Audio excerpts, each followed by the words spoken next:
Please help me to reach 1,000 subscribers. The text came in at 6:12 a.m., while the house was still quiet and the coffee machine was warming up. I want a divorce. I've found my true love. No warning. No preface.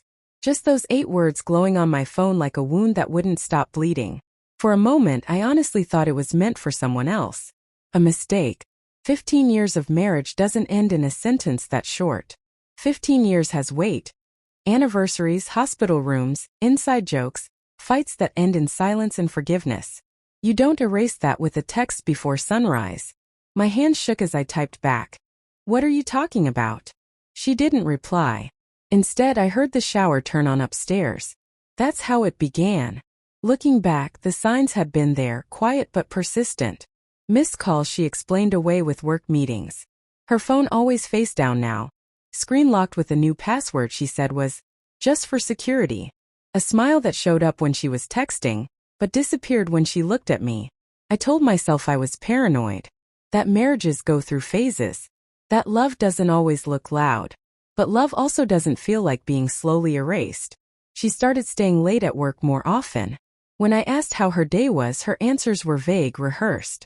She stopped asking about mine. Even our memories felt edited. Like she was already rewriting her past to make room for someone else. The night before the text, she barely touched her dinner. She watched me talk and nodded like she was already gone.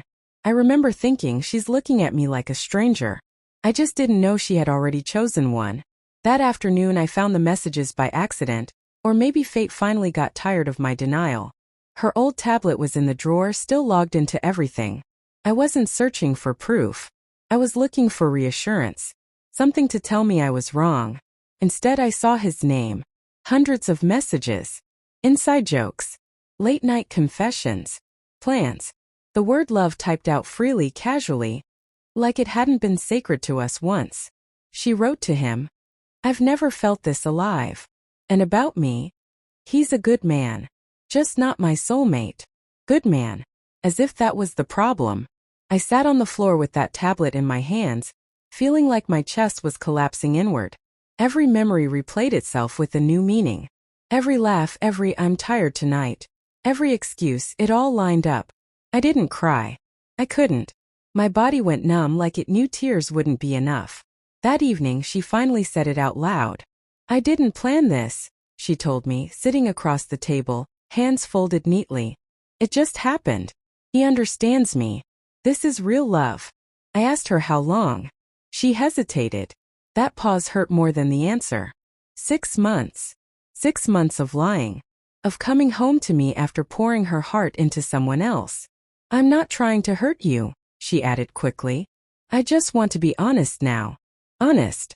After burying me alive in half-truths. She waited for me to beg. I could see it in her eyes.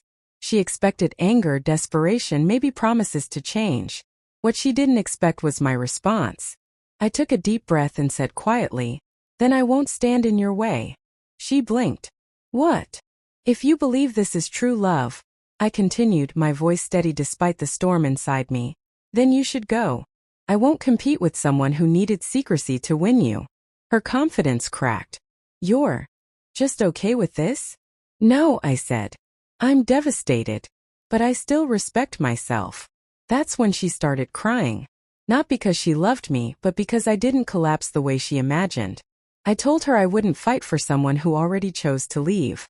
That I deserved more than being a backup plan in my own marriage.